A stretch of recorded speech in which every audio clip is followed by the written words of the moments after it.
Je vais vous donner rapidement une conséquence grave que ça entraîne. Du moins, une parmi tant d'autres. La première conséquence, c'est que moi, j'ai des collègues qui touchent 50 000 le mois. Ça veut dire qu'ils travaillent de lundi à vendredi.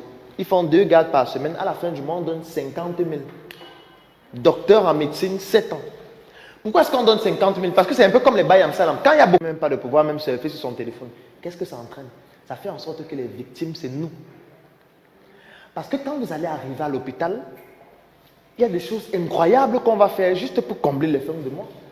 On va vous prescrire un examen qui ne sert absolument à rien parce que chaque fois qu'on prescrit ça, on a 30%. On va vous prescrire des médicaments qui ne vous servent à rien parce que chaque fois que je vous prescris le médicament, j'ai 500. J'ai assisté un jour à une conférence d'un laboratoire de la place ici à Yaoundé, je ne vais pas citer le laboratoire, qui avait invité les médecins pour présenter un nouveau médicament. On arrive dans la conférence, il y avait pratiquement 120 médecins. Et puis, la dame qui était responsable du laboratoire est devant et commence à présenter le médicament, la molécule, etc.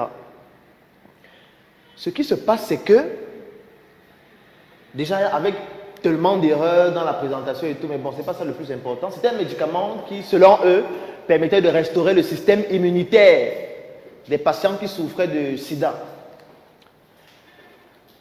Pendant sa présentation, il y a quelque chose qui m'a choqué. À un moment donné, elle dit que je sais qu'au Cameroun, c'est difficile. Je sais que les médecins, vraiment, le traitement salarial n'est pas bon, les emplois et tout. Mais on a quand même prévu quelque chose pour vous. Chaque fois que vous allez prescrire ce médicament, vous aurez 500.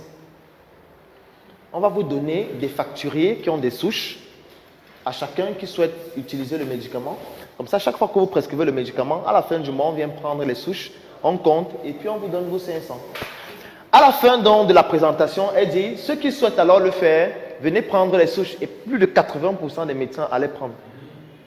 Ils prenaient les souches. Et je vous rappelle que c'est un médicament qui coûte 16 000 francs, qui est interdit dans certains pays en Europe, qui n'a fait l'objet d'aucune étude sur le plan pharmacologique et de ce qu'on appelle la pharmacovigilance pour contrôler les effets d'un médicament à court, à moyen et à long terme au Cameroun, mais que les gens vont commencer à prescrire à vous, à nous, juste parce qu'ils auront 500 après.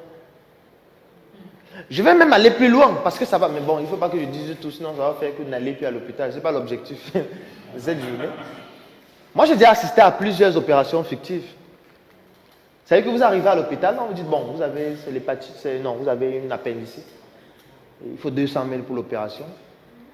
Si vous ne le faites pas très vite, vous risquez de mourir dans les heures qui suivent. Vous vous battez donc pour que la famille essaye de trouver l'argent. Vous prenez l'argent, vous donnez, on vous amène au bloc, on fait une incision, après on referme et puis on renvoie en salle. Moi, j'ai déjà assisté à ça plusieurs fois. Je vais même encore un peu plus loin. Il y a des laboratoires. Bon, je laisse d'abord le laboratoire. On continue avec les médecins.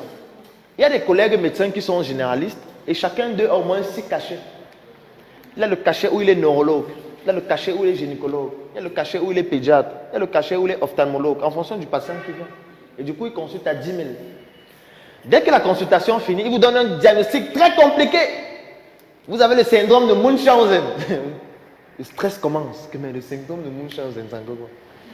Il dit que pour confirmer le diagnostic, il faudrait qu'on fasse un examen, mais on ne fait pas l'examen ici. Le seul endroit où on fait cet examen, c'est à Yaoundé, au centre Pasteur. Mais pour ne pas vous compliquer la tâche, on a un service d'acheminement des échantillons. Donc on va vous prélever, on va faire analyser là-bas, et puis vous aurez les résultats sous une semaine. Vous êtes dans la détresse. On vient de vous donner un diagnostic, vous n'avez jamais entendu le nom là quelque part. Vous demandez, doc, l'examen c'est combien? On vous dit c'est 50 000. Quand vous payez 50 000, ils ont une infirmière qui vous prélève.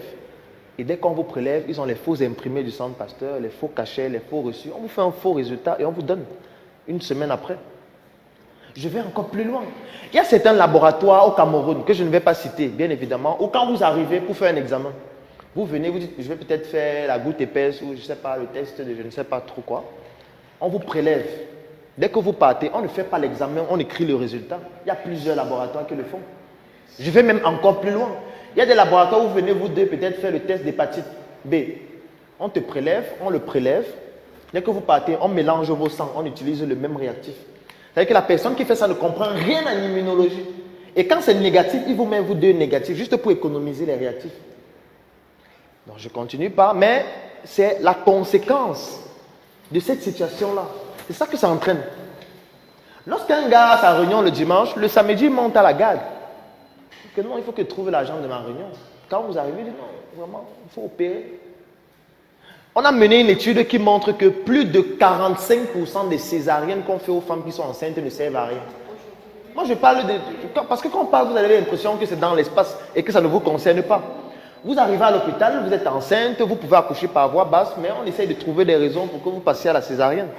Parce que ça fait en sorte que le médecin a des codes pas à chaque fois qu'on vous opère et que l'hôpital fasse plus d'entrées.